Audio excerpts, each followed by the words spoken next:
Hello everyone, in this series of Easy Tricks to Remember, we're going to complete Tribunal and Judicial Review. दोस्तों हमने इस series के last video में subordinate courts के अंदर ना लोक अदालत और ग्राम न्यायालय को कंप्लीट कर दिया था with easy tricks with clarity of concept. दोस्तों इस वीडियो के अंदर हम ट्राइब्यूनल और जुडिशियल रिव्यू को कंप्लीट करेंगे, ठीक है, विद क्लैरिटी ऑफ कॉन्सेप्ट। और दोस्तों हमारे चैनल पे ना आपको एम लक्ष्मीकांत की बुक के ना प्ले लिस्ट मिल जाएगी, जिसके अंदर मैंने आपको chapter wise M Laxmikanth complete करवाई है, ठीक है, चैप्टर वाइज, वो भी विथ क्लैरिटी कॉन्सेप्ट और इजी ट्रिक्स के साथ, ठीक है। एक बात और दोस्तों, देखो आपको ना ये लक्ष्मीकांत के चैप्टर वाइज की ना ये जो बुक होती है ना क्वेश्चन बैंक, ये आपको मिल जाएगी टेलीग्राम चैनल पे हमारे, ठीक है। तो वहाँ से डाउनलोड कर लो इसे, और अपना जो ये चैप्टर है ना आप एक्टिव रिकॉल मेथड से भी रिवाइज कर सकते हो बहुत ही आसानी से, ठीक है, और जल्दी रिवाइज कर पाओगे आप, ठीक है। अब हम अपने लेक्चर को स्टार्ट करते हैं और इस चैप्टर को ट्राइब्यूनल्स और अपना ये जुडिशियल रिव्यू को कंप्लीट करते हैं, ठीक है दोस्तों। चलो अब सबसे पहले हम ट्राइब्यूनल्स को देखेंगे और समझेंगे, ठीक है, विद क्लैरिटी ऑफ कंसेप्ट के साथ। चलो दोस्तों इस लेक्चर के अंदर मैं आपको जो भी पढ़ाने वाला हूँ ना वो आपके प्रीलिम्स एग्जाम के लिए ना बहुत ज़्यादा इंपॉर्टेंट है, ठीक है। तो इस लेक्चर को थोड़ा सा भी स्किप नहीं करना, ठीक है। जो भी मैं पढ़ाने वाला हूँ वो बहुत ज़्यादा इंपॉर्टेंट है आपके एग्जाम के लिए, ठीक है। तो इसको सही से देखें और लास्ट तक देखें, ठीक है।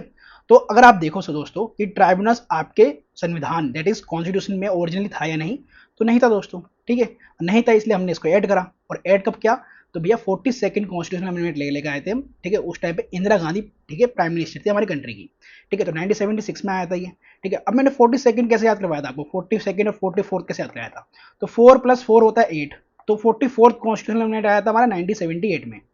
और 40 ये 42nd कब आया था, तो ये 4 + 2 होता है 1976, तो ये 1976 में आया था। तो थोड़ा ऐसे भी याद रखना इसको, ठीक है दोस्तों। अच्छा, किसकी कमेटी के रिकमेंडेशन से हमने इसको ऐड करा ट्राइब्यूनल्स को, तो सरदार स्वर्ण सिंह कमेटी बनाई थी हमने, उन्होंने रिकमेंडेशन किया था, ठीक है। तो उनके रिकमेंडेशन पे इंदिरा गांधी की सरकार लेकर आई थी, ठीक है। अच्छा ये डील करते हैं हमने इसके अंदर जो है ना 2 आर्टिकल्स ऐड करें ट्राइब्यूनल्स के लिए, हमने कॉन्स्टिट्यूशन में दो आर्टिकल्स ऐड करें, 2 आर्टिकल्स, ठीक है। एक है 323 ए, ठीक है, 323 ए, और सेकंड है हमारा 323 बी, ठीक है, ए और बी। ए में हमने डाल दिया एडमिनिस्ट्रेटिव ट्राइब्यूनल्स, तो ए से आपको याद रहेगा एडमिनिस्ट्रेटिव ट्राइब्यूनल्स को ऐड करा, जिसके अंदर सिर्फ पार्लियामेंट ही बनाएगी ट्राइब्यूनल्स को, ठीक है। 323 ए के अंदर सिर्फ पार्लियामेंट के पास पावर है कि वो उसके अंदर ट्राइब्यूनल्स बनाएगी। बट 323 बी के अंदर दोस्तों, बी में क्या होगा, अदर मैटर्स के लिए, जो अदर मैटर्स हैं जो एडमिनिस्ट्रेटिव ट्राइब्यूनल्स में नहीं आते, उनके लिए जो है पार्लियामेंट और स्टेट लेजिस्लेचर बोथ बना सकती है, ठीक है, ट्राइब्यूनल्स को, ठीक है। तो इसके लिए जो है ट्राइब्यूनल्स को कौन कॉन्स्टिट्यूट करेगा, इसके अंदर पार्लियामेंट और स्टेट लेजिस्लेचर दोनों करेंगे, ठीक है, 323 बी में के लिए, ठीक है।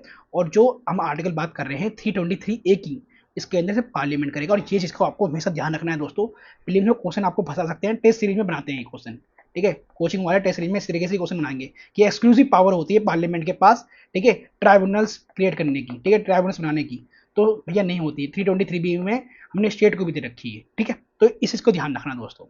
अब ध्यान रखो एक बात और दोस्तों, कि tribunal is not bound by evidence procedure, civil procedure code 1908, ठीक है। तो इनसे बाउंड नहीं होता ट्राइब्यूनल्स। ट्राइब्यूनल्स जो भी जजमेंट देगा वो नेचुरल जस्टिस की तरह ही देगा, जैसे सुप्रीम कोर्ट, हाई कोर्ट देते हैं, ठीक है। यही इस चीज़ का ध्यान रखना, नेचुरल जस्टिस के ऊपर बेस्ड है, ठीक है, ट्राइब्यूनल्स। अब हम इसके अंदर सबसे पहले देखते हैं एडमिनिस्ट्रेटिव ट्राइब्यूनल्स, ठीक है दोस्तों, जो आपके आर्टिकल 323 ए के अंदर मिलेगा। अब एडमिनिस्ट्रेटिव ट्राइब्यूनल्स के अंदर जो है सिर्फ पार्लियामेंट ही बनाएगी, ठीक है, इन्हें बनाएगी, ठीक है। तो इसके अंदर क्या क्या आएगा जरा ये देख लो, centre, state, local government, public corporation, public authorities के लिए जो इनके एम्प्लॉय होते हैं, ठीक है, उनके रिक्रूटमेंट, सर्विस कंडीशन से रिलेटेड, डिस्प्यूट निपटाने के लिए, एजुकेट करने के लिए पार्लियामेंट के पास सिर्फ अधिकार है कि एडमिनिस्ट्रेटिव ट्राइब्यूनल स्टेब्लिश करने का। इस चीज़ का ध्यान रखना, जो सेंटर, स्टेट, इन सब के जितने भी एम्प्लॉय होते हैं ना, उनके रिक्रूटमेंट, सर्विस कंडीशन, जितने भी डिस्प्यूट्स आएंगे इसमें इससे रिलेटेड इनके एम्प्लॉयमेंट के, तो इसके अंदर पार्लियामेंट के पास पावर है, उनके पास राइट है कि वो एडमिनिस्ट्रेटिव ट्राइब्यूनल्स बनाएंगे और जो इन सारे डिस्प्यूट्स को देखेगा, ठीक है दोस्तों। इजी था, समझ में आ गया ना आपको। अब आगे बढ़ते हैं। इस आर्टिकल के तहत पार्लियामेंट ने एडमिनिस्ट्रेटिव ट्राइब्यूनल्स एक्ट 1985 पास किया, इसी का ध्यान रखना, ठीक है। तो एडमिनिस्ट्रेटिव ट्राइब्यूनल्स एक्ट पास किया किसने, पार्लियामेंट ने 1985 के अंदर। सो दोस्तों आर्टिकल 323 ए के अंदर पार्लियामेंट के पास पावर मिल गई उनको कि भैया वो एडमिनिस्ट्रेटिव ट्राइब्यूनल्स बना सकते हैं। तो उन्होंने एक्ट लेकर आई, पार्लियामेंट ने पास किया एक्ट, एडमिनिस्ट्रेटिव ट्राइब्यूनल्स एक्ट 1985 में, ठीक है, उन्होंने पास किया। और इस पास किए हुए मतलब लेजिस्लेटिव एक्ट के अंदर इन्होंने दो चीज बनाया, ठीक है। एक तो सेंट्रल गवर्नमेंट के जितनी भी सर्विसेज जो होते हैं ना एम्प्लॉय, उनके लिए सेंट्रल एडमिनिस्ट्रेटिव ट्राइब्यूनल बनाया, ठीक है, जिसको हम कैट बोलते हैं। और स्टेट वालों के लिए बनाया सेट, ठीक है, स्टेट एडमिनिस्ट्रेटिव ट्राइब्यूनल्स, ठीक है। अब ये स्टेट और सेंटर में अलग अलग क्यों करा, क्योंकि आपको पता है दोस्तों, ऑल इंडिया सर्विस मैटर्स, जितनी पब्लिक सर्विस होते हैं, ठीक है, सेंट्रल गवर्नमेंट के जो सर्विस एम्प्लॉय होते हैं, ठीक है, डिफेंस के भी ध्यान रखना, सिविल एम्प्लॉय इसके अंदर आएंगे, कैट के अंदर, ठीक है, कवर्ड है, इसका ध्यान रखना। और एक चीज और दोस्तों, जो आपको स्टेट के अंदर मिलेंगे, जो स्टेट सर्विसेज कर रहे हैं, ठीक है, जो स्टेट सर्विसेज दे रहे हैं, ठीक है, जितने भी एम्प्लॉयमेंट, जितने भी एम्प्लॉय, ठीक है, वो उनके लिए हमने बनाया स्टेट एडमिनिस्ट्रेटिव ट्राइब्यूनल्स, ठीक है। तो स्टेट्स के रिक्वेस्ट पर केंद्र सरकार ने सेट एस्टेब्लिश करती है, ठीक है, same powers as CAT with respect to public service jurisdiction of state government employ, ठीक है। तो भैया सेम पावर होगा जैसे कैट के पास है, ठीक है, लेकिन यहाँ पर वो एजुकेट किसको करेंगे, डिस्प्यूट किसका देखेंगे, स्टेट गवर्नमेंट के एम्प्लॉय का देखेंगे, ठीक है। According to administrative tribunal act 1985, ठीक है, JAT that is joint administrative tribunals for states by केंद्र सरकार, ठीक है। जेएटी भी बनाया जाएगा, मतलब जेएटी मतलब जिसमें हमने पढ़ा, आपको पता होगा जेएटी का मतलब हो गया यहाँ दो स्टेट्स, ठीक है, ये दो से ज़्यादा स्टेट्स मिलकर बोलेंगे भैया आप ज्वाइंट एडमिनिस्ट्रेटिव ट्राइब्यूनल्स बना दो, ठीक है, हमारे लिए, ठीक है, तो जेएटी भी बन सकता है, ठीक है दोस्तों, इसका ध्यान रखना। अब केट के अंदर आपको ये ध्यान रखना प्रीलिम्स के लिए कौन कौन कवर्ड है, ठीक है, केट के अंदर कौन कौन कवर्ड है और कौन नहीं है, इस चीज़ का भी ध्यान रखना, मतलब कौन से एम्प्लॉय जो है कवर्ड नहीं होंगे सीएटी में, ठीक है, केट के अंदर, that is central administrative tribunals के अंदर। तो ध्यान रखना, डिफेंस फोर्स के मेंबर्स, सुप्रीम कोर्ट के ऑफिसर सर्वेंट्स और पार्लियामेंट के सेक्रेटरियल स्टाफ्स केट के अंदर नहीं आएंगे, इनके जुडिक्शन के अंदर नहीं आएंगे, इसका ध्यान रखना दोस्तों, ये इंपॉर्टेंट है बहुत ज़्यादा आपके एग्जाम के लिए, ठीक है, क्योंकि प्रीलिम्स के अंदर क्वेश्चन यहीं से बनेगा आपका, ठीक है। अब आगे बढ़ते हैं दोस्तों और समझते हैं इसके ट्राइब्यूनल्स फॉर अदर मैटर्स में, ठीक है, हमने एडमिनिस्ट्रेटिव ट्राइब्यूनल्स देख लिया, अब ट्राइब्यूनल्स फॉर अदर मैटर्स में देखते हैं दोस्तों। देखो, आपको ट्राइब्यूनल्स फॉर अदर मैटर्स में आपको आर्टिकल मिलेगा 323B, ठीक है दोस्तों। अब इसके अंदर ना सबसे पहले आपको ये वाला केस याद रखना है, ठीक है, ये कौन सा केस है आपका, चंद्र कुमार केस 1997। क्यों बोल रहा हूँ दोस्तों, डायरेक्ट पूछ सकता है कि चंद्र कुमार केस किससे रिलेटेड है, ठीक है, 1997 में प्रीलिम्स में क्वेश्चन बन सकता है। तो इसमें एससी ने बोला था कि ट्राइब्यूनल्स चाहे वो 323A के अंदर आते हैं, चाहे वो ट्राइब्यूनल्स 323B के अंदर आते हैं, उनके ऑर्डर जजमेंट के अगेंस्ट में ना, अगर आपको अपील करना है ना, अगर आपको अपील करना है इनके ऑर्डर जजमेंट के अगेंस्ट में, तो आप स्टेट हाई कोर्ट के डिवीजन बेंच के पास जाओगे पहले, ठीक है, आप डायरेक्ट सुप्रीम कोर्ट नहीं जा सकते, ठीक है, इसके ध्यान रखना। चंद्र कुमार केस में सुप्रीम कोर्ट ने ही बोला था कि आपको पहले कंसेंट अपने स्टेट का हाई कोर्ट में जो है अपील करनी होगी इनके जजमेंट और ऑर्डर के खिलाफ, ठीक है, आप डायरेक्ट सुप्रीम कोर्ट नहीं जा सकते, ये आपके इंपॉर्टेंट था, ठीक है। अब आगे दोस्तों, आर्टिकल 323B के अंदर पार्लियामेंट और स्टेट लेजिस्लेचर दोनों ट्राइब्यूनल्स बना सकती है, ये आपको पता है, ठीक है, स्टेट को भी हमने दे दिया कि स्टेट भी बना सकती है और पार्लियामेंट भी बना सकती है, ठीक है।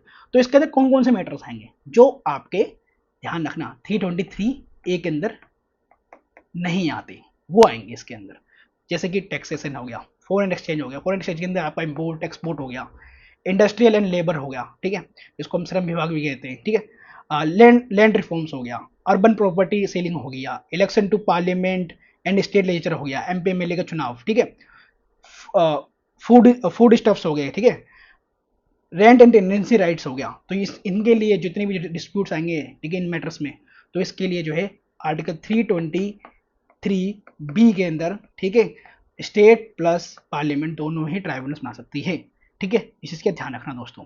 अब देखो थोड़ा डिफरेंस समझ लो कि 323A और 323B के अंदर क्या डिफरेंस है। तो आपको देखो 323A जो है, 323A ये स्पेसिफिक पब्लिक सर्विस मैटर्स में ये जो है वर्डिक्ट देगा, ठीक है, डिस्प्यूट देखेगा स्पेसिफिक पब्लिक सर्विस मैटर्स में, ठीक है। 323A के अंदर लेजिस्लेशन का अधिकार पार्लियामेंट के पास है सिर्फ और सिर्फ, और क्वेश्चन बनेगा इससे, ध्यान रखना। 323A के तहत एडमिनिस्ट्रेटिव ट्राइब्यूनल सिर्फ एक बनता है, it is one for centre, ठीक है, दैट इज कैट, और one for state, that is set, और उसमें कोई हायरकल नहीं होता, ठीक है, जैसे कि सुप्रीम कोर्ट के नीचे हाई कोर्ट के नीचे डिस्ट्रिक्ट कोर्ट, ऐसा नहीं होता, हायरकी वगैरह नहीं होती इसके अंदर, ठीक है। अब 323B के अंदर देखोगे तो ये होता है फॉर सर्टेन अदर मैटर्स के लिए, लाइक टैक्सेशन हो गया, रेंट हो गया, ठीक है। 323B के अंदर लेजिस्लेशन का अधिकार पार्लियामेंट और स्टेट दोनों के पास होता है, और 323B के अंदर हायरार्की ऑफ ट्राइब्यूनल्स बनाए जा सकते हैं, इस चीज का ध्यान रखना इंपॉर्टेंट है ये आपके एग्जाम के लिए। अच्छा दोस्तों, ट्राइब्यूनल के चेयर प्लस मेंबर को अपॉइंट कौन करेगा, दैट इज चेयरमैन और उनके मेंबर्स को कौन अपॉइंट करेगा? तो सेंट्रल गवर्नमेंट करेगी। इस चीज का ध्यान रखना, सेंट्रल गवर्नमेंट करेगी ट्राइब्यूनल्स के चेयरमैन और मेंबर को अपॉइंट। ठीक है, और कैसे करेगी, मतलब कोई प्रोसीजर होगा ना? यस। तो सर्च प्लस सिलेक्शन कमेटी बनाई जाएगी। ठीक है, अब इस सर्च प्लस सिलेक्शन कमेटी के अंदर कौन कौन होगा? तो सीजेआई होंगे, ठीक है, या तो सुप्रीम कोर्ट के जज होंगे। ठीक है, secretary nominated by the centre. ठीक है, कोई सेक्रेटरी नॉमिनेट करेगी सेंटर। ठीक है, प्लस थर्ड के अंदर सिटिंग और आउट गोइंग चेयरपर्सन। ठीक है, जो ट्राइब्यूनल के सिटिंग और आउट गोइंग चेयरपर्सन होते हैं वो हो सकते हैं, या तो रिटायर्ड सुप्रीम कोर्ट के जज हो सकते हैं इसके इनके बदली, या फिर रिटायर हाई कोर्ट के चीफ जस्टिस हो सकते हैं। ठीक है, प्लस मिनिस्ट्री का चीफ सेक्रेटरी होगा। ठीक है, जिसके अंदर ट्राइब्यूनल बनाया जा रहा है। ठीक है, इनका जो टर्म होगा, जो चेयरमैन होगा, मेंबर होंगे इनके ट्राइब्यूनल्स के अंदर, उनका जो टर्म होगा वो होगा 4 ईयर्स का। और कब तक कर सकते हैं वो सर्विस? तो 70 ईयर्स ऑफ एज तक कर सकते हैं अपने। ठीक है दोस्तों, इससे हमारा ट्राइब्यूनल चैप्टर जो है ना पूरा रिवाइज हो गया। ठीक है दोस्तों, बहुत ही आसानी से रिवाइज हो गया और बहुत ही जल्दी हो गया। अगर आप लक्ष्मीकांत से रिवाइज कर देना बहुत टाइम लगता, प्लस मतलब याद नहीं रहती चीज़ें। ठीक है, कंसोलिडेट नहीं करोगे ना चीज़ों को तो याद नहीं होती हैं। अब आपको मैंने कंसोलिडेट कर दिया, ठीक है, अब आपको चीज़ें याद हो जाएंगी जल्दी। ठीक है, कंपेरिजन भी कर दिया। ठीक है, तो इससे आपको जल्दी फास्ट रिविजन हो भी रहा है। ठीक है, और आप रिकॉल भी कर पा रहे हो सब कुछ। अब स्टार्ट करते हैं अपने इसको, जुडिशियल रिव्यू को। ठीक है, और जुडिशियल रिव्यू के अंदर मैं आपको सारे पॉइंट्स अभी समझा देता हूँ। ठीक है दोस्तों, जुडिशियल रिव्यू चैप्टर को समझने से पहले ना आप मेरी एक बार basic structure of the constitution वाली वीडियो देख लेना, अगर आपने नहीं देखी है तो। ठीक है, अगर आप इस वीडियो को देख लोगे तो आपको ये जुडिशियल रिव्यू वाला चैप्टर जो है ना बहुत अच्छे से समझ में आएगा। और एक बात और दोस्तों, देखो ये चैप्टर आपके मेंस एग्जाम के लिए बहुत इंपॉर्टेंट है। ठीक है, प्रीलिम्स के लिए तो है, मेंस के लिए बहुत इंपॉर्टेंट है। ये आपके कंसेप्ट को बिल्ड करेगा। ठीक है, आप जुडिशरी के फंक्शन को समझ पाओगे। ठीक है, आप कॉन्स्टिट्यूशन के फंक्शन को समझ पाओगे। ठीक है, मतलब जुडिशरी कैसे फंक्शन करती है ना हमारे कंट्री के अंदर, ये समझ पाओगे। ठीक है, चलो अब स्टार्ट करते हैं। ठीक है, अब जुडिशियल रिव्यू पहले तो मैं ये नहीं बताऊंगा कि होता क्या है, पहले तो मैं ये बताऊंगा आपको कि इसका ओरिजिन कहाँ हुआ है। तो यूएसए के अंदर इसका ओरिजिन हुआ। ठीक है, वहां पर एक केस हुआ था। ठीक है, 1803 के अंदर।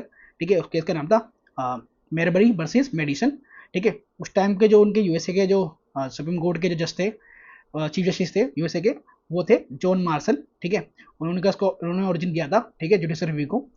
अब भारत में देखोगे ना तो हमारे जो कॉन्स्टिट्यूशन है, ठीक है, उसके अंदर आपको जुडिशियल रिव्यू का पावर जो है ना सुप्रीम कोर्ट और हाई कोर्ट दोनों को देता है। ठीक है, जो हमारे कॉन्स्टिट्यूशन के अंदर जो हमने मेंशन कर रखा है आर्टिकल, उन आर्टिकल से, ठीक है, जुडिशियल रिव्यू का पावर जो है ना सुप्रीम कोर्ट और हाई कोर्ट दोनों को मिलता है। ठीक है, अब एक बात और दोस्तों, सुप्रीम कोर्ट ने बोला है कि जुडिशियल रिव्यू जो है ना ये पार्ट है हमारे बेसिक स्ट्रक्चर का, और इसे आप कर्टेल नहीं कर सकते, मतलब पार्लियामेंट इसे कर्टेल नहीं कर सकती। ठीक है, इस चीज़ को तो आपको पता ही होगा। ठीक है, अब थोड़ा इसको समझते हैं कि जुडिशियल रिव्यू होता क्या है। तो पावर ऑफ द जुडिशरी है ये। ठीक है, to examine the constitutionality of the legislative enactments and the executive order of the central legislature and state legislature. अब आपको समझ में आ रहा होगा दोस्तों कि भैया इसके अंदर जुडिशियल रिव्यू के अंदर जो जुडिशरी है ना वो चेक करती है कॉन्स्टिट्यूशनैलिटी, कि जो भी लॉ बना है ना वो अकॉर्डिंग द कॉन्स्टिट्यूशन बनाया नहीं बना। ठीक है, जितने भी लेजिस्लेटिव एक्ट्स इनेक्टमेंट्स हुए हैं, ठीक है, चाहे वो एग्जीक्यूटिव ऑर्डर हो, ठीक है, ध्यान रखना एग्जीक्यूटिव ऑर्डर हो, चाहे वो सेंट्रल गवर्नमेंट का हो चाहे वो स्टेट गवर्नमेंट का हो, उन सबों को रिव्यू करने की पावर है मिलती है किसको? जुडिशरी को। ठीक है, वो चेक करती है कि आपने जो भी लॉ बनाया है वो फेयर है या नहीं, रीजनेबल है या नहीं।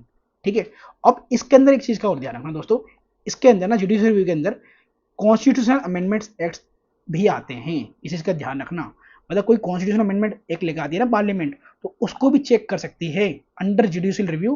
कौन? जुडिशरी हमारी। ठीक है, सुप्रीम कोर्ट और हाई कोर्ट दोनों चेक कर सकती है। इस चीज का भी ध्यान रखना है आपको। ठीक है, अगर आप देखोगे ना दोस्तों तो सुप्रीम कोर्ट ने यूज किया जुडिशियल रिव्यू को इन सारे केसेस के अंदर, और ये बहुत इंपॉर्टेंट केसेस भी हैं। जैसे गोरखनाथ केस 1967, ठीक है, bank nationalisation case 1970, Kesavananda Bharati case बहुत important, most important 1973, privy purse abolition case 1971, Minerva Mills case 1980। अब एक बात और दोस्तों, 99 कॉन्स्टिट्यूशन एक्ट 2014 में आया था ना, एनजेएसी, ठीक है, उसको सुप्रीम कोर्ट ने क्या बोला था? ये अनकॉन्स्टिट्यूशनल है। ठीक है, तो उसको क्या कर दिया था? नल एंड वॉइड कर दिया था। ठीक है, तो इसके अंदर सबके अंदर इन सारे केसेस के अंदर सुप्रीम कोर्ट ने जुडिशियल रिव्यू की पावर का यूज किया है। ठीक है, इस्तेमाल किया। ठीक है, ये तो आपके समझने के लिए था, बेसिक्स के लिए। अब इंपॉर्टेंस क्या है? ठीक है, अगर आपको मेंस में क्वेश्चन आता है जुडिशियल रिव्यू का क्या इंपॉर्टेंस है, तो भैया इंपॉर्टेंस ये है कि government organ drive authority from constitution and thus must act with in the limits of the authority. भैया क्योंकि भैया जो गवर्नमेंट है ना, चाहे कोई भी ऑफिसर हो, ठीक है, हमारी कंट्री के अंदर सबको पावर जो है कॉन्स्टिट्यूशन के द्वारा मिलती है, कॉन्स्टिट्यूशन में जो लिखा हुआ है वही पावर मिलती है। तो must be act with in the limits of the authority, तो लिमिट्स देता है ना भैया, कॉन्स्टिट्यूशन लिमिट ही तो करता है पावर को, ठीक है, कॉन्स्टिट्यूशनलिटी होती क्या है, तो लिमिट करना गवर्नमेंट की पावर को, ठीक है। चलो क्वेश्चन भी आता है प्रीलिम्स के अंदर, कई सारे क्वेश्चन मिल जाएंगे आपको कि भाई आप कॉन्स्टिट्यूशनलिटी से क्या समझते हो, कॉन्स्टिट्यूशनल गवर्नमेंट से क्या समझते हो, ठीक है। चलो तो इंपॉर्टेंस क्या है जुडिशरी रिव्यू का, सपोर्ट्स करता है सुप्रीमेसी ऑफ द कॉन्स्टिट्यूशन को, मेंटेन करता है फेडरल इक्विलिब्रियम को, protection of fundamental rights, court as the ultimate interpreter of the constitution, ठीक है, कोर्ट ऐसे भी ultimate interpreter of the constitution, court ही बताता है ना कि कॉन्स्टिट्यूशन में जो भी आर्टिकल है उससे आप समझते क्या हो, ठीक है। Judicial review is a part of the constitution interpretation itself, ठीक है। अगर आप बात देखोगे कि भाई कॉन्स्टिट्यूशन का इंटरप्रेट कैसे करोगे, तो जुडिशियल रिव्यू उसका पार्ट ही तो है कि ये इंटरप्रेट कर रहे हो आप, कि भाई कॉन्स्टिट्यूशन में जो भी लिखा है आप उसको इंटरप्रेट कर रहे हो, बता रहे हो कि मतलब इसका मतलब आप क्या समझते हो, ठीक है, इससे क्या इंपैक्ट पड़ता है, तो वो जुडिशियल रिव्यू के अंदर तो आता है वो, ठीक है। अब अब आपको ये समझना है दोस्तों कि भाई कौन कौन से कॉन्स्टिट्यूशन प्रोविजन है जो जुडिशियल रिव्यू के मतलब पावर देते हैं, मतलब जुडिशियल रिव्यू की पावर देते हैं सुप्रीम कोर्ट और हाई कोर्ट को, ठीक है। ये मैंने आपको सुप्रीम कोर्ट वाले चैप्टर में पढ़ाया था, ठीक है दोस्तों। जैसे कि आर्टिकल 13 है, ठीक है, आपको पता है इसके अंदर लिखा हुआ है कि भैया इन लो इनकन्सिस्टेंस या derogation of fundamental right as void void हो जाएंगे वो, ठीक है। आर्टिकल 32 है, ठीक है, जिसमें आपको फंडामेंटल राइट ऑफ रेमेडी मिलती है, ठीक है, एससी का जुडिक्शन भी यहीं से मिलता है। आर्टिकल 131 है, एससी का ओरिजिनल प्लस एक्सक्लूसिव जुडिक्शन मिलता है इसके अंदर, ठीक है। तो एससी का आर्टिकल 132 है, ठीक है, इन सबसे जो है जुडिशियल रिव्यू की पावर मिलती है किसको, सुप्रीम कोर्ट और हाई कोर्ट को। जैसे कि आपको हाई कोर्ट के अंदर रेट जुडिक्शन की पावर मिलती है 226 के अंदर, ठीक है, हाई कोर्ट को, हाई कोर्ट का रेट होता है इसके अंदर, ठीक है। और एक्सेट्रा भी, एक्सेट्रा क्यों है बताओ, मैंने आपको बताया था ना कि आर्टिकल 32 जो जुडिशियल रिव्यू की पावर मिलती है वो सिर्फ फंडामेंटल राइट की मिलती है, जुडिक्शन जो इशू करता है सुप्रीम कोर्ट वो सिर्फ फंडामेंटल राइट्स के लिए करता है, इन्फोर्समेंट के लिए। बट आर्टिकल 226 के अंदर हाई कोर्ट जो है फंडामेंटल राइट प्लस अदर के लिए भी जो है रिट जुडिक्शन इशू कर सकता है, ठीक है दोस्तों, ये मैं आपको पढ़ा चुका हूँ। चलो अब जुडिशियल रिव्यू का स्कोप देखेंगे और फिर 9th शेड्यूल भी देखेंगे, फिर हायर कोर्ट केस भी देखेंगे और केस का कंक्लूजन भी देखेंगे दोस्तों, क्योंकि केस का कंक्लूजन समझना बहुत इंपॉर्टेंट है। फिर जुडिशियल एक्टिविज्म को भी समझेंगे और जुडिशियल रेस्ट्रेंट को भी समझेंगे, ठीक है दोस्तों। अब जुडिशियल रिव्यू का स्कोप देखते हैं दोस्तों। जुडिशियल रिव्यू का स्कोप अगर देखो दोस्तों कि इंडिया के अंदर क्या स्कोप है, तो हम थोड़ा यूएसए से है ना नैरो वन है, ठीक है, नैरो वन मतलब थोड़ा कम स्कोप है हमारे यहाँ, ठीक है, चैलेंज करने का लो को, ठीक है। सुप्रीम कोर्ट हाई कोर्ट जो है ना इन 3 बेसिस के ऊपर जो है किसी भी लो को चैलेंज कर सकती है, ठीक है, या कोई सिटीजन कर सकता है चैलेंज, लाइक अगर वो इन्फ्रीज कर रहा है फंडामेंटल राइट को, या आउटसाइड द कॉम्पिटिशन अथॉरिटी है, ठीक है, जिसने लो बनाया है, या रिप्रेजेंटेंट है to the constitution provision, that is constitution provisions को वायलेट कर रहा है, ठीक है। चलो अब एक बात और दोस्तों, प्रोसेस एस्टेब्लिश बाय लॉ और ड्यू प्रोसेस ऑफ लॉ, ठीक है, इसके बारे में आपको पता होगा, आपको मैंने फंडामेंटल राइट में पढ़ाया भी था। अब ये कैसे इवोल्व हुए मैं आपको पहले इसके अंदर केसेस के अंदर समझाता हूँ, ठीक है। तो केस वाइज एनालिसिस देखोगे दोस्तों, तो गोपालन केस हुआ 1950 के अंदर, ठीक है, इनने थोड़ा नैरो स्कोप दिया, नैरो भी दिया, ठीक है, सुप्रीम कोर्ट में। लाइक इसमें होता क्या है, मतलब जो प्रोटेक्शन मिलती है ना, ठीक है, आर्बिट्री एग्जीक्यूटिव एक्शन के खिलाफ, ठीक है, तो इसमें किसमें किसके अंदर, प्रोसेस एस्टेब्लिश बाय लॉ के अंदर, ठीक है, not for the legislative action, मतलब लेजिस्लेचर अगर लॉ बना रही है ना कोई, तो उसके अंदर कोई आर्बिट्रेनेस नहीं है, तो सुप्रीम कोर्ट इसके ऊपर खिलाफ में कुछ मतलब जुडिशियल रिव्यू कर ही नहीं रही थी, ठीक है, बोल ही नहीं रही थी कुछ, ठीक है, क्योंकि उसने बोल दिया कि प्रोसीजर एस्टेब्लिश बाय लॉ है, ठीक है, मतलब जो भी प्रोसीजर जो है ना, मतलब लॉ जो बनाया है वो गवर्नमेंट ने बनाया है, ठीक है, लेजिस्लेचर ने बनाया है और वो सही होगा, ठीक है, उसका मतलब रीजनेबिलिटी चेक नहीं कर रही है, ठीक है, प्रोसीजर एस्टेब्लिश बाय लॉ के अंदर कौन, सुप्रीम कोर्ट, ठीक है, क्योंकि हमारा जो संविधान है आर्टिकल 21 वो प्रोसेस एस्टेब्लिश बाय लॉ पे ध्यान दे दिया है, ठीक है, ना कि उसने ड्यू प्रोसेस ऑफ लॉ पे ध्यान दिया था। अभी ड्यू प्रोसेस ऑफ लॉ हमने कब से लिया, हमने लिया मेन का केस में, ठीक है, जो 1978 के अंदर आता है, ये थोड़ा वाइड व्यू देता है, ठीक है। अब मेनका गांधी केस ना एक बार आप इसका देखना, मेनका गांधी केस हुआ क्यों था, एक बार आप इसे गूगल करना दोस्तों, ठीक है, आपको समझ में आएगा। वैसे मैंने आपको ये फंडामेंटल राइट में समझाया भी था। तो acid took a wide view and applied due process of law, ठीक है। अब ड्यू प्रोसेस ऑफ लॉ के अंदर क्या क्या देखेगा, तो इफेक्ट देखोगा जुडिशरी का बर्डन बढ़ जाता है, अगर देखोगे ड्यू प्रोसेस लॉ के अंदर जुडिशरी का बर्डन बढ़ जाता है, क्यों, क्योंकि इसके अंदर अब सुप्रीम कोर्ट जो है executive plus legislature, executive plus legislature दोनों के पावर को देखेगी, ठीक है, मतलब दोनों के भैया आर्बिट्री एक्शंस को जो है रिव्यू करेगी कि आर्बिट्री है या नहीं, ठीक है, रीजनेबल है या नहीं, ये सब चेक करेगी। तो procedure establish by law as well as fairness of law also checked, कि भैया जो लॉ बनाया है उसके अंदर फेयरनेस है या नहीं, ये सिर्फ देखना अब सुप्रीम कोर्ट का काम है। In this case it is also checked if the procedure establish by law is reasonable या फेयर और नॉट। ठीक है, रीजनेबल है या नहीं ये भी चेक करना, जो ड्यू प्रोसेस ऑफ लॉ के अंदर आता है। लाइक मेनका गांधी केस में हुआ क्या था, इनको बाहर जाने नहीं दिया था, इनका पासपोर्ट जब्त कर लिया था। ठीक है, पासपोर्ट जब्त कर लिया था इनका, मतलब उस टाइम की गवर्नमेंट ने इनको बाहर जाने नहीं दिया गया था इंडिया से, तो इन्होंने केस कर दिया आर्टिकल 21 के अंदर। ठीक है, क्योंकि आर्टिकल 21 क्या देता है आपको, राइट टू, बताओ, राइट टू लाइफ देता है, कहता भैया मेरे पास राइट है, राइट टू लाइफ में कहीं भी जीऊँ, मैं बाहर जाके जीऊँ, यहाँ जगह इंडिया में जीऊँ, ठीक है, लाइफ होती है। तो इनको उनके पास कोई रीजनेबल एक्शंस नहीं थे, रीजनेबल एक्शंस नहीं थे, लाइक क्यों उनको रोका जा रहा था, ठीक है, बाहर जाने से। तो उन्होंने गेस्ट होगा सुप्रीम कोर्ट के अंदर, सुप्रीम कोर्ट ने बोला हाँ भाई बताओ कि इनको क्यों रोका गया, तो उनके पास कोई बोलने के लिए था ही नहीं। ठीक है, उस टाइम गवर्नमेंट के पास कि भैया क्यों हमने इनको रोक लिया। ठीक है, इन्होंने बोला नहीं हम तो हमने रोकना चाहता था, हमने रोक दिया। तो भाई ऐसे कैसे रोक दोगे आप, ये तो रीजनेबल है ही नहीं, रीजनेबल नहीं है तो हम इसको क्या कहते हैं, बैन करते हैं। ठीक है, मतलब उनका आपके पास उनके पास राइट है आर्टिकल 21 के अंदर कि वो जाके बाहर जा सकती हैं। ठीक है, कंट्री के बाहर जा सकती हैं। ठीक है, तो ये सुप्रीम कोर्ट ने procedure due process of law को भी क्या करे, सबसे एक्सेप्ट कर लिया। ठीक है, कि हम रीजनेबिलिटी भी देखेंगे। ठीक है, कि भैया एग्जीक्यूटिव ऑर्डर, ठीक है, या लेजिस्लेटिव एक्शन जो है ये रीजनेबल है या नहीं। ठीक है, चलो अब थोड़ा समझते हैं और। ठीक है, कि जो प्रोसीजर एस्टेब्लिश बाय लॉ जो है हमने जापान से कैरी किया था। ठीक है, तो ये नैरो स्कोप देता है सुप्रीम कोर्ट को। ठीक है, लॉ इनवैलिड करने का। ठीक है, इसके अंदर देखता क्या है सुप्रीम कोर्ट या हाई कोर्ट कि भैया क्या जो लॉ बनाया है, ठीक है, उसका अधिकार उस अथॉरिटी के पास है या नहीं, बस इसके अंदर ये चीज दिखाया जाता है कि अधिकार है या नहीं उस अथॉरिटी का। ठीक है, अधिकार नहीं होगा तो उसको इनवैलिड कर देगी सुप्रीम कोर्ट, अधिकार होगा तो उसमें सुप्रीम कोर्ट कुछ नहीं कर सकती। ठीक है, तो इसके अंदर सिर्फ प्रोसीजर स्टेब्लिश वाले लॉ के अंदर सिर्फ ये देखा जाता है अधिकार है या नहीं उसको उस अथॉरिटी का लॉ बनाने का।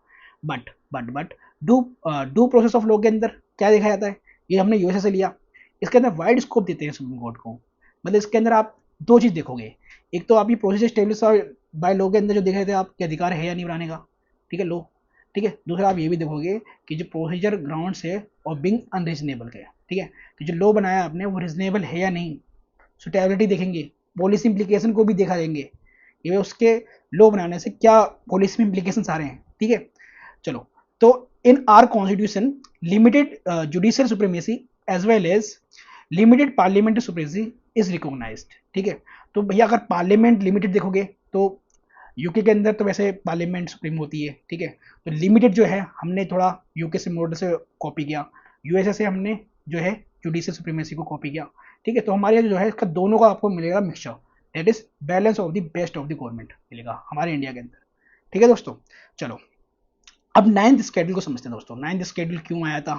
ठीक है, तो वैसे मैं आपको ये फंडामेंटल राइट वाले चैप्टर में पढ़ा चुका हूँ। ठीक है, चलो दोस्तों, नाइन्थ शेड्यूल के बारे में आपको पता होगा कि हमारे ये 1951 में ऐड हो गया था नाइन्थ शेड्यूल हमारे कॉन्स्टिट्यूशन में। और क्यों ऐड हुआ था आपको ये पता था कि भैया सर्टेन प्रोविजन जो है ना गवर्नमेंट इंप्लीमेंट करना चाहती थी और इंप्लीमेंट नहीं कर पा रही थी। उसका रीजन था कि राइट टू प्रॉपर्टी एक फंडामेंटल राइट था हमारा। ठीक है, तो फंडामेंटल राइट था तो सिटीजन जो है केस कर दे रहे थे बार बार कोर्ट के अंदर जाके, ये भैया हमारा फंडामेंटल राइट को ब्रीच कर रही है। ठीक है, गवर्नमेंट, ठीक है, लैंड रिफॉर्म वगैरह करके। तो गवर्नमेंट ने क्या करा, नाइन्थ शेड्यूल ऐड करा और बोला भैया नाइन्थ शेड्यूल के अंदर जो प्रोविजन डाल रहे हैं हम, इसको इम्प्लीमेंट करने के लिए ना कोर्ट के पास जुडिशियल रिव्यू की पावर नहीं होगी। ठीक है, ये नाइन्थ शेड्यूल में डाला गया। ठीक है, तो थोड़ा इसका बैकग्राउंड के बारे में आपको पता होना चाहिए याद रखने के लिए। ठीक है, तो आर्टिकल 31 बी लाया गया। ठीक है, इसके अंदर सेव करा गया acts and regulation including the ninth schedule of constitution. ठीक है, आर्टिकल 31 बी ऐड करके हमने नाइन्थ शेड्यूल को बनाया। ठीक है, और उसके अंदर प्रोविजन डाले। ठीक है, आर्टिकल नाइन्थ शेड्यूल के अंदर। ठीक है, अब ये आया था आपके फर्स्ट कॉन्स्टिट्यूशन एक्ट 1951 में। ठीक है, नाइन्थ शेड्यूल के अंदर रखे एक्ट्स रेगुलेशन को फंडामेंटल राइट को इंफीज करने के नाम पे चैलेंज नहीं किया जा सकता। ठीक है, ये मैंने आपको समझा दिया कि भाई फंडामेंटल राइट के ये बोल के कि भाई फंडामेंटल राइट है मेरा, उसके आधार पे आप इसको चैलेंज या इन एक्ट्स को रेगुलेशंस को जो है चैलेंज नहीं कर सकते कोर्ट के अंदर। ठीक है, जो कि नाइन्थ शेड्यूल में होंगे, जो नाइन्थ शेड्यूल में होंगे। अगर आप देखो तो ओरिजिनली नाइन्थ शेड्यूल में 13 एक्ट्स थे। ठीक है, ये रेगुलेशन थे। जैसे इसमें हमने स्टेट लॉ डाल रखा था, पार्लियामेंट्री लॉ भी डाल रखा था, स्टेट लॉ के अंदर land reforms, abolition of zamindari system. ठीक है, और पार्लियामेंट्री लॉ के अंदर जैसे अदर मैटर हो गए। ठीक है, ये सब हमने ऐड करा था नाइन्थ शेड्यूल के अंदर। ठीक है, तो ये तो आपको समझ में आ गया। बट आपको आयर कोहलो को ऐसे ही मिलेगा। ठीक है, जो 2007 में आया था, उसने बोला 2007 में एससी ने कहा कि भैया आपके पास ब्लैंकेट इम्यूनिटी नहीं है, ठीक है, no blanket immunity from judicial review of the laws placed in the 9th schedule, ठीक है। ब्लैंकेट इम्यूनिटी लाइक भैया जुडिशियल रिव्यू ये बेसिक फीचर है कॉन्स्टिट्यूशन का, can't be curtailed by putting law in 9th schedule. आप 9th schedule में सबको डाल दो और बोल दो कि भैया नहीं इसके ऊपर जुडिशियल रिव्यू कर ही नहीं सकती, या फिर कोई कोर्ट के अंदर जा ही नहीं सकता इन इन इन इन केसेस इन लॉज के खिलाफ, ठीक है। दैट मीन्स सुप्रीम कोर्ट ने बोला कि भैया केशवानंद भारती केस हुआ था ना 1973 में, ठीक है, हुआ था ना, तो उसको उस डेट को आधार पे, उस जजमेंट के आधार पे ये बोला कि भैया देखो जितने भी लॉज जो प्लेस्ड हुए थे 9th शेड्यूल में वो ओपन तो हैं जुडिशियल रिव्यू के लिए, बट दो कंडीशन देखी जाएगी। पहला, जो लॉज रेगुलेशन प्लेस्ड हुए थे आफ्टर 24 अप्रैल 1973, ठीक है, तो इसकी इस डेट के बाद जो भी लॉ जो है ऐड हुए थे 9th शेड्यूल में उसके ऊपर जुडिशियल रिव्यू करेगी सुप्रीम कोर्ट और हाई कोर्ट, ठीक है। इससे पहले जो ऐड हुए थे 9th शेड्यूल में उसके ऊपर नहीं करेगी, क्योंकि केशवानंद भारती केस हुआ था, याद हुआ ना आपको, और इन्फ्रिंज कर रहा हो फंडामेंटल राइट को, ठीक है, फंडामेंटल राइट लाइक आर्टिकल 14, 15, 19, 21 या basic structure of the constitution को इन्फ्रिंज कर रहा हो, ठीक है। 9th शेड्यूल के अंदर जो भी आपने जो लॉ बना के डाला है, ठीक है, अगर इस डेट के बाद डाला है तो वो उसके ऊपर जुडिशियल रिव्यू का पावर है सुप्रीम कोर्ट और सिटीजन के पास, सिटीजन मतलब जा सकती है सुप्रीम कोर्ट, ठीक है। चलो ये आपको समझ में आ गया ना, आयर कोलोक्वस याद रखना दोस्तों, आयर कोलोक्वस में क्या बोला था। अब केस का कंक्लूजन देखो दोस्तों, केस का कंक्लूजन बहुत इंपॉर्टेंट है आपके मेंस के लिए भी और आपके अंडरस्टैंडिंग के लिए भी, ठीक है। अगर आप देखो दोस्तों, लॉ जो फंडामेंटल राइट को एब्रिज या एब्रोगेट करता है, दैट इज लॉ या अमेंडमेंट करके, ठीक है, इंसेंट कर दिया आपने 9th शेड्यूल के अंदर, अगर ये वायलेट करता है basic structure of the constitution को, ठीक है, या एक चीज और दोस्तों, apply the direct impact and effect test, ठीक है, दैट इज राइट टेस्ट बोलते हैं इसे। दैट मीन्स आपने जो लॉ बनाया उससे तो वायलेशन नहीं हो रहा, बट उसके लॉ बनाने से उसके जो इम्प्लीकेशन है, ठीक है, वो डायरेक्ट इंपैक्ट कर रहे हैं आपके लाइफ से, ये फंडामेंटल राइट को वायलेट कर रहे हैं डायरेक्ट, ठीक है, डायरेक्ट या इनडायरेक्ट, ठीक है। अगर इफेक्ट कर रहे हैं तो हम राइट टेस्ट देखेंगे कि भैया कि उसके इम्प्लीमेंटेशन से तो नहीं हो रहा कुछ ऐसा, ठीक है, तो इसके अंदर ये भी चीज देखा जाएगा, ठीक है। केस के कंक्लूजन में ये आया कि सिर्फ लॉ बनाने से अगर वायलेशन नहीं हो रहा बट उसके इम्प्लीकेशन हो रहा है, तो ये भी देखेगी गवर्नमेंट तो सुप्रीम कोर्ट, ठीक है। चलो राइट टेस्ट करेगी उसके अंदर, मतलब 24 अप्रैल 1973 के बाद जितने भी आए लॉ एंड ऑर्डर वगैरह के ऊपर बेसिक स्ट्रक्चर को वायलेट करे तो put in the 9th schedule open to challenge है, ये मैंने आपको समझा दिया, ठीक है, कि भैया जितने भी इस डेट के बाद आएंगे वो सारे ओपन टू चैलेंज हैं, भैया उसके ऊपर जुडिशियल रिव्यू कर सकती है गवर्नमेंट, वो जो जुडिशरी है, ठीक है, सॉरी बार बार गवर्नमेंट निकल रहा है, ठीक है, क्योंकि अधिकतर काम तो गवर्नमेंट ही करती है ना। चलो, अगर किसी भी 9th शेड्यूल लॉ की वैलिडिटी ऑलरेडी सुप्रीम कोर्ट ने कर दी है तो अब दिए गए प्रिंसिपल को पर उनको चैलेंज नहीं किया जा सकता, बात बिल्कुल सही है दोस्तों। अब कुछ लॉज है रेगुलेशन है जो 9th शेड्यूल में ऐड हुए थे और उसके ऊपर जजमेंट आ चुका है सुप्रीम कोर्ट का, तो उसके ऊपर फिर से चैलेंज नहीं किया जा सकता उसको, ठीक है, इस चीज का ध्यान है, अनलेस 9th शेड्यूल में 20 मतलब इस डेट के बाद आए लॉ पर वो वैलिडेट ना हो, ठीक है। दैट मीन्स कि भैया भैया इस डेट के बाद अगर वो वैलिडेट नहीं है, ठीक है, तो उसके ऊपर जो है जुडिशियल रिव्यू हो सकता है, अदरवाइज नहीं होगा, जिसको जिन केसेस के ऊपर सुप्रीम कोर्ट ने वर्डिक्ट दे दिया पहले, ठीक है, उसने बोल दिया कि वो सही है।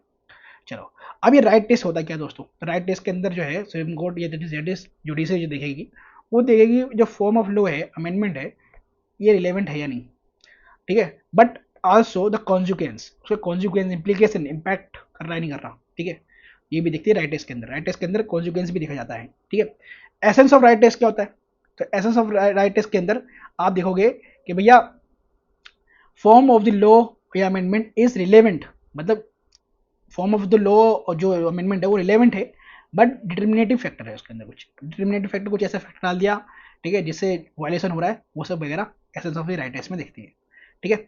अब हम जुडिशियल एक्टिविज्म को पढ़ेंगे दोस्तों, और फिर हम जुडिशियल रेस्ट्रेंट को पढ़ेंगे और ये चैप्टर हमारा खत्म हो जाएगा, ठीक है। जुडिशियल एक्टिविज्म दोस्तों नाम से समझ में आ रहा हो आपको, जुडिशियल का एक्टिविज्म करना, लाइक जुडिशरी जो है यहाँ पर एक्टिव रोल कर रही है, ठीक है, हमारी कंट्री में, ठीक है, मतलब आपके राइट्स को प्रोटेक्ट तो करेगी प्लस उसको प्रमोट भी करेगी। प्रमोट कैसे करेगी भैया, जो इनका अथॉरिटी है ना उन अथॉरिटी में कुछ ना कुछ काम कर देंगी, लाइक भैया पार्लियामेंट का काम है लॉज बनाने का, ठीक है, अब उसके ऊपर कोई लॉ पहले से बना हुआ नहीं है ना किसी चीज़ के ऊपर, तो इसमें बोलेगी जुडिशरी हम बना रहे हैं ना, तुमने नहीं बना रखा, हम बना के देते हैं, क्यों, हमें प्रमोट करना जस्टिस को, ठीक है दोस्तों। और एक बात और दोस्तों, ये ध्यान रखना, ये जुडिशियल एक्टिविज्म जो है ना यूएसए में ही ओरिजिनेट हुआ था, ठीक है, बस इतना ध्यान रखो, किसने टर्म कॉइन किया इतना ये ध्यान रखने की जरूरत नहीं है, बस ओरिजिनेट हुआ था यूएसए के अंदर, इतना ध्यान रखना। और भारत में किसने ओरिजिनेट करा ये भी ध्यान रखना, ठीक है। तो उस टाइम के आपको 1970s में सुप्रीम कोर्ट के जज मिल जाएंगे, कृष्णा अय्यर जी, ठीक है, पीएन भगवती जी और चिन्नप्पा रेड्डी और मिस्टर देसाई, ठीक है। तो इन्होंने किया था। अब ये जुडिशियल एक्टिविज्म में होता क्या है, तो प्रोएक्टिव रोल होता है, ठीक है, जो प्ले करती है कौन, judiciary, to protect citizens right and promote justice, ठीक है। तो एक तरह का ये डेफिनेटिव एंड असर्टिव रोल होता है जुडिशरी का, ठीक है। अगर आप देखोगे तो ये एंटीथेसिस है टू जुडिशियल रेस्ट्रेंट का। जुडिशियल रेस्ट्रेंट आपको समझाऊंगा, रेस्ट्रेंट समझ में आ रहा होगा, रेस्ट्रेंट करना जुडिशियल को, ठीक है। तो एंटीथेसिस है उसका, एंटीथेसिस मतलब यहाँ पर एक्टिव रोल करेगी या जुडिशरी, ठीक है। क्लोजली रिलेटेड टू पीआईएल, ठीक है, पब्लिक इंटरेस्ट लिटिगेशन, ठीक है, उससे रिलेटेड है पीआईएल से, और पीआईएल में आपको पढ़ा चुका हूँ, है ना दोस्तों, ठीक है। जस्टिफिकेशन ऑफ एक्टिविज्म देखो ना आप कि भैया एक्टिविज्म क्यों कर रही है, क्यों कर रही है जुडिशरी, मतलब जो उनका काम नहीं है वो भी कर रही है जुडिशरी, तो उसका रीजन है दोस्तों, failure of executive and legislature to perform, ठीक है।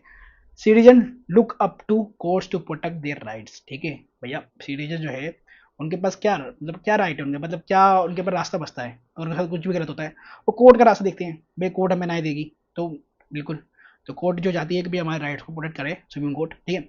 तो जुडिशियल एंथुसियाज्म में अगर आपको आप देखोगे, एंथुसियाज्म मतलब जजेस to take part in the social reforms के अंदर जो है जजेस जो है पार्ट कर रहे हैं इसके अंदर। लेजिस्लेटिव वैक्यूम, ठीक है। अब मैंने बताया था आपको, जहाँ पर जिन एरियाज में लेजिस्लेचर ने लॉ ही नहीं बनाया अब तक, ठीक है, बनाना नहीं चाहती, तो डर रही है उन लॉज बनाने के लिए, ठीक है। तो क्यों उनका रीजन है ना कि उनको वोट चाहिए होते हैं, तो यहाँ पर जुडिशरी बना के दे देगी आपको लो, ठीक है। एक्सपेंशन ऑफ जुडिशरी, ठीक है, तो यहाँ पर एक्सपेंशन हो रहा है जुडिशरी का एक तरीके का, ठीक है। जुडिक्शन व्हेन नॉन एग्जिस्ट, ठीक है। यहाँ पर देखा जाए कि भाई जुडिक्शन नहीं दे पा रही सुप्रीम कोर्ट, तो वहाँ पर जो है एक्टिव रोल करेगी कौन, जुडिशरी, ठीक है। तो आपको जुडिशियल एक्टिविज्म समझ में आ गया होगा दोस्तों। अब हम चलते हैं जुडिशियल रेस्ट्रेंट पे। अब इसका जस्ट अपोजिट है जुडिशियल एक्टिविज्म से, ये क्या भैया, यहाँ पर अभी आपको देखा हुआ है कि बीजेपी गवर्नमेंट है, उसके अंदर जो लॉ मिनिस्टर हैं, ठीक है, उन्होंने बोला था सुप्रीम कोर्ट को कि सर मिस्टर सुप्रीम कोर्ट, आप जो है ना मेरे मेरे उसमें मतलब मेरे उसमें डोमेन में आ रहे हो आप, मेरे डोमेन में मतलब लाइक मेरा काम है, ठीक है, लॉ बनाने का कंट्री के अंदर, ठीक है। ये हम एक्सपर्ट हैं, हमें वो हमें हमें गवर्नमेंट मतलब हम इलेक्टेड हैं, हम इलेक्टेड पर्सन हैं, ठीक है, हमें लोगों ने चुना है कि हम उनके लिए लॉज बनाएं, ये आपका काम नहीं है, आप लॉ बनाओ, ठीक है। तो लाइक जुडिशियल रेस्ट्रेंट के अंदर यही बात है, ठीक है।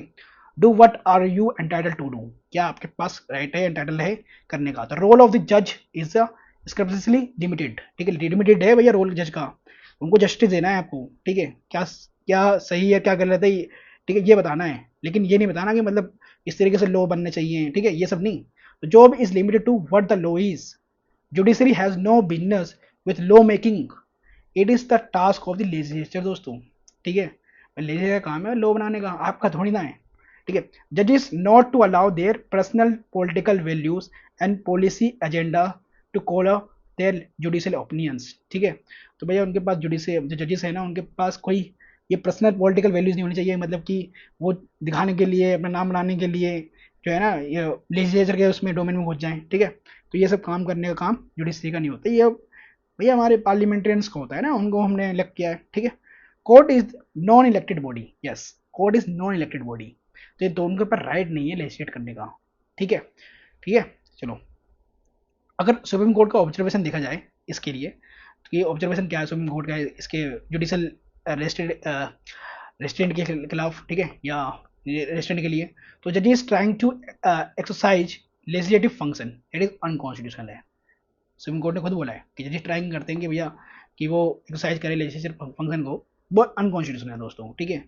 कॉन्स्टिट्यूशन में नहीं दिया गया पावर सुप्रीम कोर्ट को कि मतलब आप लॉज बनाओ।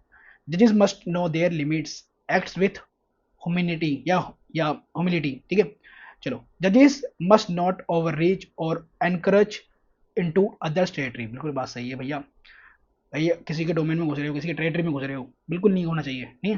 जुडिशियल एक्टिविज्म को एडवेंचरिज्म नहीं बनाओ, बिल्कुल सही बात है। जुडिशियल एक्टिविज्म है आपको न्याय दिलवाने के लिए, प्रमोट करने के लिए जस्टिस को, उसको एडवेंचरिज्म मत बनाओ, ठीक है। जहां आप अभी तक गए नहीं हो लेजिस्लेचर बनाने के लिए, आप लेजिस्लेचर के लिए लेजिस्लेचर वाला काम मत करो, ठीक है।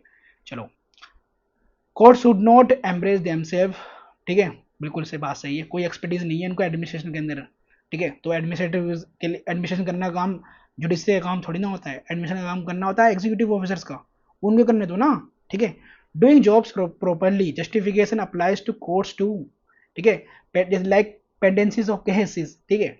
अगर आप देखो भैया, आप लॉ बनाना चाहते हो, ठीक है, जुडिशरी आप लॉ बनाना चाहते हो, लेजिस्लेचर का काम करना चाहते हो, फिर आपके यहाँ भी तो पेंडेंसी है केसेस की, उसके लिए क्या करोगे आप उसके लिए बताओ ना, ठीक है। हमारे जो पार्लियामेंट्रियंस है वो काम नहीं कर रहे, ठीक है, वो सही से लॉ नहीं बना रहे, तो आप क्या कर रहे हो, आपके अभी तो केसेस बहुत सारे पेंडिंग हैं, आप उनके लिए कुछ काम करो ना, वो ज़्यादा जरूरी है आपके लिए। If legislature not working properly it is with people, ठीक है, सही बात है। अगर लेजिस्लेचर फंक्शन नहीं कर रहे भाई सही से, ठीक है, प्रॉपरली काम नहीं कर रहे अपना, तो भाई वोटर्स का काम है ना, पीपल का काम है, वो चेंज कर देगी, ठीक है। कोर्ट को ऐसा होने से करना है कि वो बिग ब्रदर बन जाए, हम बड़े भाई हम करेंगे, ठीक है। Judicial restraints protect the independence of judiciary, actually बात बिल्कुल सही है दोस्तों। भैया जुडिशियल रेस्ट्रेंट की वजह से जो है इंडिपेंडेंस ऑफ जुडिशरी भी हो रही है। हाउ? भाई देखो, अगर जुडिशियल रेस्ट्रेंट नहीं होगा तो भैया एक्चुअली में अल्टीमेट पावर तो भैया सुप्रीम कोर्ट के जज हो गए, सीजेआई हो गए, ठीक है। हमारे प्राइम मिनिस्टर नहीं हुआ, प्रेसिडेंट का कोई मतलब ही नहीं हुआ, सारा काम है जुडिशरी करने लगे तो, ठीक है। तो जुडिशियल रेस्ट्रेंट एक तरीके से इंडिपेंडेंस दे रहा है जुडिशरी को, ठीक है। और इससे एक चीज और हो रहा है, बैलेंस ऑफ पावर हो रही है, ठीक है।